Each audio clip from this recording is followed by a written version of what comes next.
जय श्री राम। उधर वशिष्ठ जी के चले जाने के बाद श्री राम और विलक्षण गुणों वाली सीता दोनों स्नान कर शुद्ध मन से श्री रंगनाथ अर्थात विष्णु जी की उपासना में लग गए। हविष्य पात्र अर्थात जिसमें आहुति की सामग्री हो को नमस्कार कर विधि पूर्वक श्री राम ने श्री रंगनाथ को प्रसन्न करने के लिए जलते हुए अग्निकुंड में घी की आहुतियां दी। इसके पश्चात अपने मंगल के लिए प्रार्थना कर श्री रंगनाथ भगवान का ध्यान करते हुए कुशासन पर मौन धारण कर शुद्ध मन से जानकी जी सहित श्री राम रंगनाथ जी के मंदिर में जो उनके भवन में ही बना हुआ था सो गए। फिर जब एक पहर रात शेष रही तब वे उठे और नौकर चाकरों को सारे भवन को साफ कर सजाने की आज्ञा दी। प्रातः संध्योपासन कर एकाग्र चित्त से गायत्री मंत्र का जाप करने लगे। जाप करने के बाद नारायण की स्तुति कर उनको प्रणाम किया। इसके पश्चात नए रेशमी वस्त्र पहन और ब्राह्मणों को बुलवाकर उनसे स्वस्ति वाचन और पुण्यः वाचन अर्थात देव कार्य के अनुष्ठान से पहले मंगल के लिए पुण्याः शब्द का 3 बार कथन किया जाता है करवाया। ब्राह्मणों के पुण्यः वाचन का गंभीर एवं मधुर शब्द नगाड़ों के शब्द से मिल अयोध्या में प्रतिध्वनित होने लगा। जब प्रातःकाल हो गया तब पूर्ववासी श्री राम के राज्याभिषेक के लिए नगर सजाने लगे। अयोध्या में जितने भी हिमालय के शिखर के समान ऊंचे ऊंचे देव मंदिर थे उन पर सभी चौराहों पर, सड़कों पर और गलियों में ऊंचे ऊंचे मकानों पर तथा जितने ऊंचे ऊंचे वृक्ष थे उन सब पर रंग बिरंगी पताकाएं फहराने लगीं। इस प्रकार नगर को सजाकर नगरवासी श्री राम के युवराज पद पर अभिषेक किए जाने की प्रतीक्षा करने लगे। उस दिन बाहरी लोगों के आगमन से अयोध्यापुरी में बड़ी भारी भीड़ हो गई थी। रानी कैकई की एक दासी थी और जो उसके साथ मायके से आई थी और सदा कैकई के साथ रहती थी, उसका नाम मंथरा था। उस रात को जिस दिन दरबार में श्री राम के युवराज पद पर प्रतिष्ठित करने की घोषणा महाराज दशरथ ने की थी, उस दिन मंथरा अकस्मात चंद्रमा के समान सफेद अटारी की छत पर चढ़ी। उस अटारी अर्थात घर के ऊपर वाला कमरा पर चढ़कर मंथरा ने देखा कि अयोध्या की सड़कों पर छिड़काव किया गया है और जगह जगह कमल पुष्पों की मालाएं लटक रही हैं। जहां देखो बाजे बज रहे हैं। अयोध्यावासी आनंद में मग्न हो घूम रहे हैं। लंबी लंबी पताकाएं फहरा रही हैं। इस प्रकार सजी अयोध्यापुरी को देख मंथरा को बड़ा आश्चर्य हुआ। अत्यंत खुश और सफेद रेशमी वस्त्र पहने हुए श्री राम की धात्री अर्थात उपमाता जो मंथरा के पास ही खड़ी थी, उससे मंथरा ने पूछा कि आज राजमाता कौशल्या इतना आनंदित होकर लोगों को धन क्यों बांट रही है? अयोध्यावासियों के आनंदित होने का क्या कारण है? महाराज भी अत्यंत प्रसन्न हैं। वे क्या काम करने वाले हैं? मंथरा के पूछने पर धात्री ने अत्यंत आनंदित होकर कहा कि कल प्रातःकाल होते ही श्री राम का राज्याभिषेक होगा। धात्री के यह वचन सुन कुबड़ी ईर्ष्या से भर सोती हुई कैकई के शयन कक्ष में पहुंची और कैकई को जगाकर बोली, हे मूर्ख, उठ, पड़ी पड़ी क्या सोती है? तेरे लिए तो बड़ा भारी दुख उपस्थित हुआ है। क्या तू अपने दुख को भी नहीं समझती? हे सुंदरी, तू अपनी जिस भाग्य के बल पर फूली हुई है, तेरा वह भाग्य ग्रीष्म ऋतु में नदी के सोते की तरह अब घट चुका है। पापिन कुबड़ी के क्रोध से भरे ऐसे वचन सुन कैकई को बड़ा दुख हुआ। कैकई ने उससे कहा, हे मंथरा, बता, सब कुशल तो है और तू क्यों इतनी दुखी हो रही है? कैकई के ऐसे वचन सुन बात कहने में निपुण मंथरा ने अपना चेहरा बड़ा ही उदास बनाकर और अपने को कैकई की परम हितैषणी जताते हुए और झगड़ा कराने के उद्देश्य से बोली, हे देवी, अब तुम्हारे सत्यानाश का समय आ पहुंचा है। महाराज रामचंद्र को युवराज बनाना चाहते हैं। तेरे दुख से मैं दुखी होती हूँ और तेरे सुख में सुखी होती हूँ, इसमें कुछ भी संदेह नहीं है। और महाराज दशरथ की पटरानी होकर भी राजनीति की कुटिल चालें क्यों नहीं समझती? तेरे पति दिखावे को तो बड़े सत्यवादी बने हुए हैं, किंतु भीतर से महाधूर्त हैं। वह बोलते मधुर हैं, किंतु उनका मन कठोर है। तू मन की साफ है, इसलिए तेरे ऊपर यह विपत्ति आई है। महाराज जब तेरे पास आते हैं तब झूठी बातें बना और समझा बुझा कर तुझे अपने वश में कर लेते हैं। परंतु देख, महाराज कौशल्या ही के पुत्र को सर्वस्व देकर उसे ही सबकी स्वामिनी बना देना चाहते हैं। देखो, उस दुरात्मा ने भरत को तो तुम्हारे माता पिता के घर भेज दिया और अब वह बिना किसी बाधा के रामचंद्र का अभिषेक करना चाहते हैं। आज दशरथ ने तेरे और तेरे पुत्र के साथ शत्रुतापूर्ण व्यवहार किया है। ऐसी विपत्तिपूर्ण घटना को सुनकर भी उपेक्षा करने वाली हे कैकेयी, देख अब भी समय है, इसलिए जो कुछ तुझे अपनी भलाई के लिए करना हो सो तुरंत कर डाल। अपने पुत्र को, अपने को और मुझे बचा।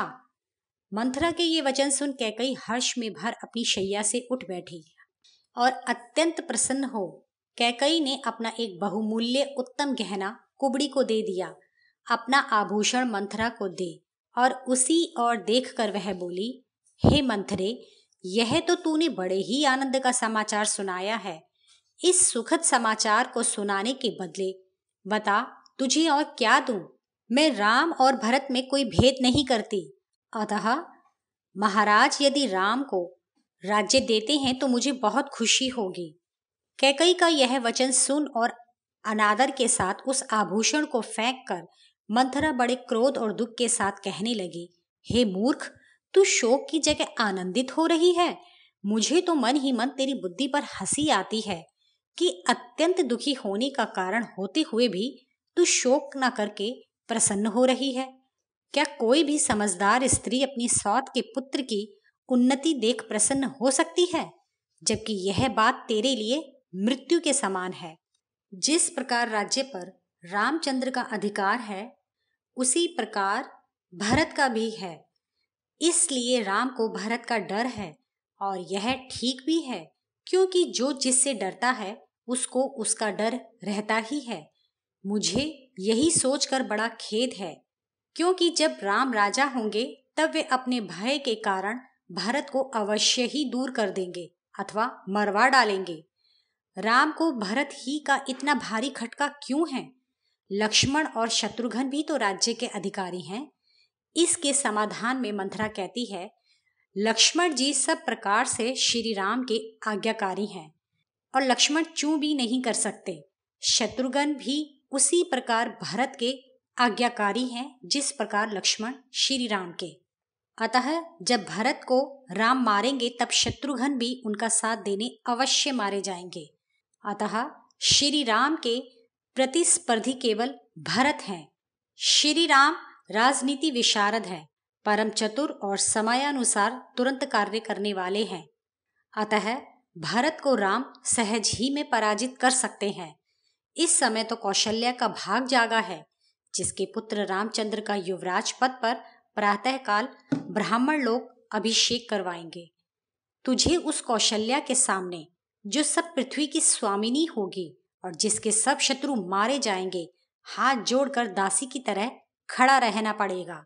इस तरह केवल तू ही नहीं, बल्कि तेरे अधीन रहने वाली मुझे भी कौशल्या की दासी और भरत के राम का सेवादार बन जाना पड़ेगा।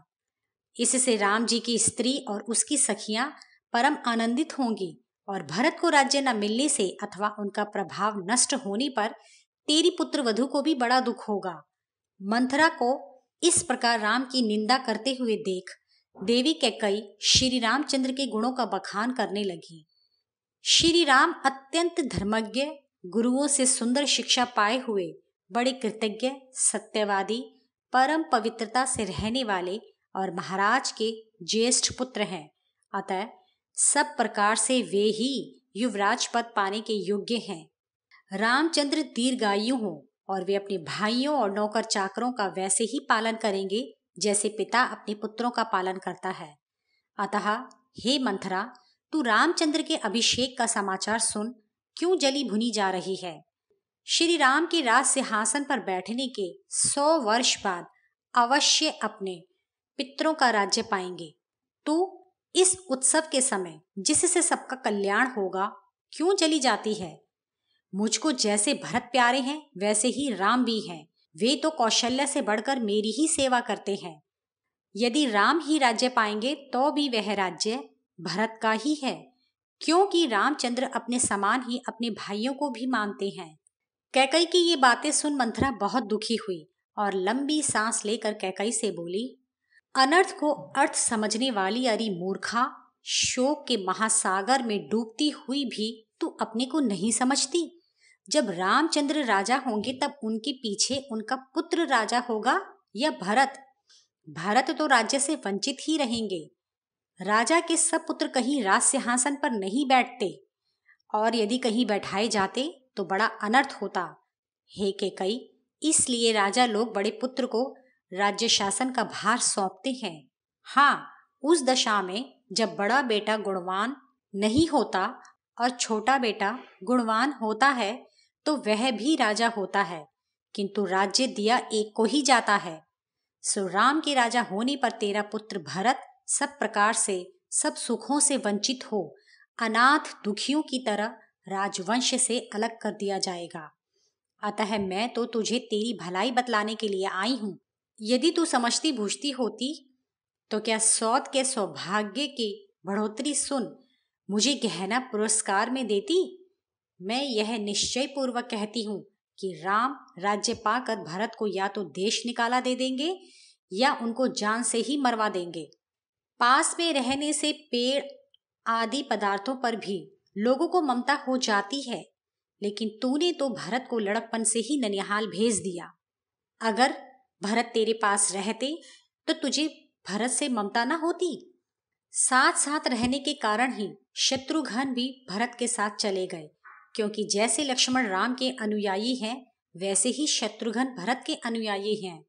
सुना है कोई वृक्ष था जिसे बंजारे काटना चाहते थे।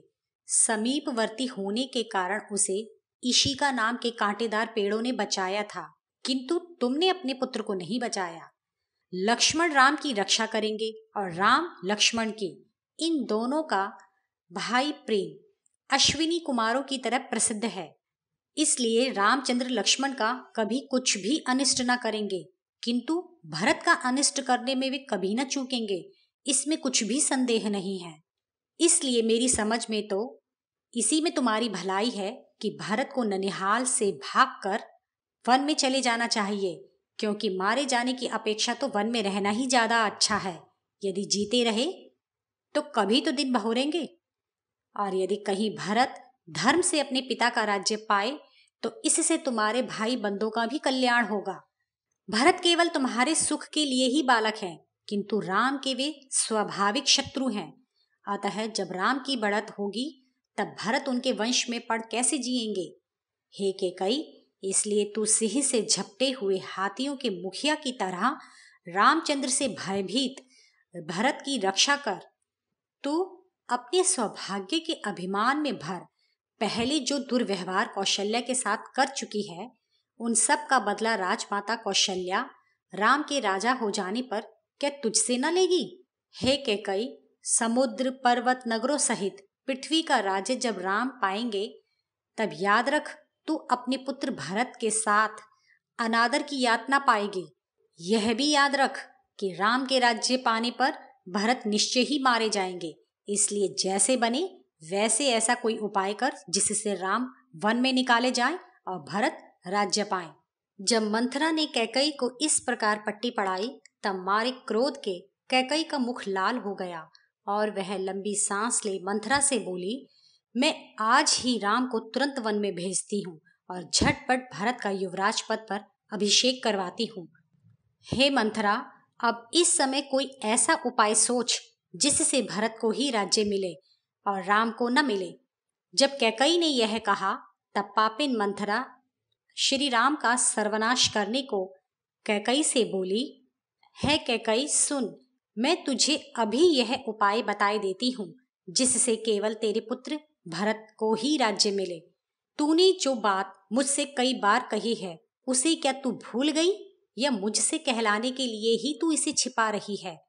यदि यह बात मेरे मुंह से सुनने की तेरी इच्छा है तो सुन, और जो मैं कहती हूँ उसे सुनकर वही तू कर। मंथरा के ये वचन सुन कैकई अपनी सेज से कुछ उठकर बैठ गई। एक समय जब तुम्हारे पति देवासुर संग्राम में जब राज ऋषियों सहित इंद्र की सहायता करने गए थे, तब तुझे भी अपने साथ ले गए थे। हे कैकई, दक्षिण में दंडक वन के पास वैजयंत नामक एक पुर था। वहां के राजा तिमिध्वज थे। वे सैकड़ों माया जानते थे और शंबर के नाम से विख्यात थे। उन्हें देवता भी नहीं जीत सके थे। उन्होंने इंद्र के साथ युद्ध छेड़ा। उस महासंग्राम में जो लोग शत विशत अर्थात घायल होते थे, उनको रात को सोते समय बिस्तरों से खींचकर राक्षस ले जाते थे और मार डालते थे। वहां पर महाराज दशरथ ने उन असुरों के साथ घोर युद्ध किया। राक्षसों ने भी महाराज को बहुत घायल कर डाला, उनका सारा शरीर छेद डाला। जब राजा मूर्छित हो गए, तब तू रण क्षेत्र से उनको बाहर ले आई, और जब वहां भी उन पर प्रहार होने लगे, तब बड़े यत्न से तूने अपने पति की रक्षा की। उस समय तेरे पति अर्थात महाराज दशरथ ने तुझ पर प्रसन्न हो तुझको 2 वर दिए और कहा, जो इच्छा हो सो मांग। तब तूने कहा था कि अच्छा, जब आवश्यकता होगी मांग लूंगी। मैं तो यह सब बातें जानती न थी, तूने ही वहां से लौटकर मुझे बतलाई थी। तेरी प्रेम के अनुरोध से ये बातें मैंने अपने मन में रख छोड़ी थी। अब तू आग्रह पूर्वक रामचंद्र के अभिषेक की तैयारियों को रुकवा दे, और उन वरों में से एक से तू भरत का राज्याभिषेक और दूसरे से राम का 14 वर्ष के लिए वनवास मांग ले। इन 14 वर्षों में जब तक रामचंद्र वनवास में रहेंगे, तब तक सब प्रजाजनों का तुम्हारे पुत्र के प्रति अनुराग बढ़ जाएगा और तुम्हारे पुत्र का राज्य अटल हो जाएगा। हे कैकई, इन वरों को पाने के लिए तू अभी मैले कपड़े पहनकर बिना बिछौना बिछाए कोप भवन में जाकर क्रुद्ध हो जमीन पर लेट जा। जब महाराज दशरथ आए, तब तू ना तो उनकी ओर देखना और ना कुछ बातचीत करना, केवल शोक से दुखी हो रोती हुई जमीन पर लेटी रहना। इसमें कुछ संदेह नहीं है कि अपने पति को तू बहुत ही प्यारी है, यहाँ तक कि वो तेरे लिए आग में भी कूद सकते हैं। महाराज दशरथ ना तो तुझसे क्रोधित हो सकते हैं और ना ही तुझे क्रोधित देख सकते हैं। इतना ही नहीं, बल्कि वे तेरे लिए अपने प्राण तक दे सकते हैं। महाराज दशरथ तेरा कहना कभी नहीं टाल सकते। तू अपने सौंदर्य के बल की परीक्षा तो करके देख। परंतु याद रखना, जब महाराज कितनी ही मणियां, मोती, सोना और तरह तरह की बहुमूल्य वस्तुएं देना चाहें, तो तू कहीं लोभ में मत फंस जाना। किंतु जो 2 वरदान महाराज ने तुझे देवासुर संग्राम में देने के लिए कहे हैं, तू उन्हीं का उन्हें स्मरण कराना और अपना काम निकालने के लिए भली भांति यत्न करना, भूलना मत। जब महाराज दशरथ स्वयं तुझे भूमि से उठाकर वरदान देने को तैयार हो, तब उनको सौगंध खिलाकर ये वर मांगना कि हे महाराज, रामचंद्र को 14 वर्ष के लिए वन में भेजो और भरत को पृथ्वी का राजा बनाओ। रामचंद्र के 14 वर्ष तक वन में रहने से भरत का राज्य दृढ़ हो जाएगा और वे प्रजाजनों के मन पर अपना प्रभाव जमा लेंगे, जिससे राज्य की जड़ जम जाएगी। इसलिए हे कैकई, तू दशरथ से राम का वनवास ही मांगना। इसी में तेरे पुत्र के सब काम बन जाएंगे और लंबे समय तक वनवासी होने पर राम की प्रीति भी लोगों के मन से निकल जाएगी और फिर प्रजा उनको न चाहेगी, और इस तरह भरत का भी कोई शत्रु न रह जाएगा। जब तक रामचंद्र वन से लौटेंगे, तब तक भरत के राज्य की नींव मजबूत हो जाएगी। अतः जब महाराज तुझे वर देने लगे, तब तू महाराज से निडर होकर और आग्रह पूर्वक रामचंद्र के अभिषेक की तैयारियां रुकवा देना।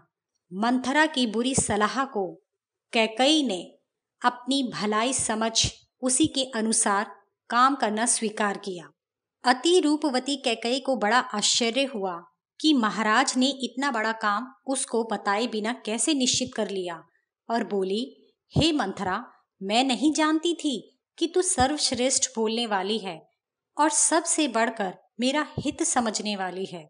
इस पृथ्वी तल पर जितनी कुबड़ी स्त्रियां हैं, उन सब में तू निश्चय ही सबसे बढ़कर बुद्धिमती है। तू सदा मेरा हित करने वाली है। हे कुब्जे, मैं अभी तक महाराज की चाल न समझ सकी थी। इस संसार में जितनी कुबड़ी हैं, वे सब अंग टेढ़े होने के कारण दुष्ट स्वभाव और पापिन होती हैं, किंतु तुझ में ये बातें लेश मात्र भी नहीं हैं। हे मंथरा, तेरा मुख विमल चंद्रमा जैसा है, कुबड़ी होने पर भी बड़ी सुंदर मालूम पड़ती है, और जब रेशमी साड़ी पहनकर मेरे आगे चलती है तब तू राजहंसनी की तरह शोभायमान होती है। तुझ में हजारों मायाएं हैं जिनको तू जानती है। तेरे इस उठे हुए कुबड़ में बुद्धि और राजनीतिक चालें और चालाकियां भरी हुई हैं, तो मैं ऐसा सोने का हार तुझे पहनाऊंगी जो इस कुबड़ पर झूला करेगा। कार्य की सफलता में विश्वास हो जाने पर तेरे इस कुबड़ पर चंदन लगाऊंगी और माथे पर पक्के सोने का जड़ा हुआ तिलक भी पहनाऊंगी। हे मंथरा, मैं तेरे लिए सब गहने सोने के बनवाऊंगी। जब गहने व सुंदर वस्त्र पहनकर देवता के समान तू जहां चाहे वहां आ जा सकेगी। आभूषणों से सजी हुई अनेक कुबड़ी स्त्रियां तेरे चरणों की सेवा वैसे ही करेंगी जैसे तू मेरी सेवा करती है। मंथरा इस प्रकार प्रशंसा किए जाने पर शैया पर लेटी हुई कैकई से बोली, हे कल्याणी, जब जल बह गया तब बांध बांधने से क्या लाभ हो सकता है। इसलिए उठकर अब अपने कार्य साधन में लग और कोप भवन में जाकर महाराज के आने की प्रतीक्षा कर। इस प्रकार कुब्जा द्वारा उत्साहित किए जाने पर बड़े बड़े नेत्रों वाली कैकई, जिसे अपने सौभाग्य का बड़ा गर्व था, मंथरा सहित कोप भवन में पहुंच गई। वहां पहुंचते ही कैकई ने कई लाख के मोती के हार को और अन्य मूल्यवान गहनों को उतारकर जमीन पर फेंक दिया। उस समय सोने के रंग के समान रंग वाली कैकई कुबड़ी की बातों में आ जमीन पर लेटकर मंथरा से कहने लगी, हे कुब्जे, या तो तुझे महाराज को मेरे यहाँ मरने ही की खबर सुनानी पड़ेगी, या रामचंद्र को वन जाना पड़ेगा और भरत को राज्य मिलेगा। मुझे अब ना तो गहनों से और ना रत्नों से और ना ही स्वादिष्ट भोजनों से ही कुछ मतलब है। अगर राम का राज्याभिषेक हुआ तो बस मेरे प्राणों का यही अंत भी है। कैकई के इन वचनों को सुन फिर भी मंथरा बड़े क्रूर वचनों से, जो रामचंद्र के लिए हितकर नहीं थे, कैकई को उपदेश करने लगी। हे कल्याणी, तू अपने मन में यह निश्चय समझ ले कि यदि रामचंद्र कहीं राजा हो गए तो तू अपने पुत्र सहित दुख पाएगी। इसलिए ऐसा प्रयत्न करना जिससे भरत को ही राज्य मिले। इस प्रकार रानी कैकई मंथरा के वचन रूपी बाणों से बार बार आहत होकर अपनी दोनों हाथों को अपने हृदय पर रख क्रोध में भर कर बोली, यदि रामचंद्र वन में न गए तो मैं ना तो शैया पर लेटूंगी, न फूल माला पहनूंगी, न चंदन लगाऊंगी, न अन्न और जल ग्रहण करूंगी। मुझे अब सिवाय भरत के राज्य अभिषेक के और कोई इच्छा नहीं है। यदि यह पूरी न हुई तो मैं अब जीना भी नहीं चाहती। इस प्रकार की कठोर प्रतिज्ञा कर और सब गहनों को उतार कर कैकई पृथ्वी पर लेट गई। मुझे सुनने के लिए धन्यवाद। आपको यह कैसा लगा? अपने विचार अवश्य ही बताएं।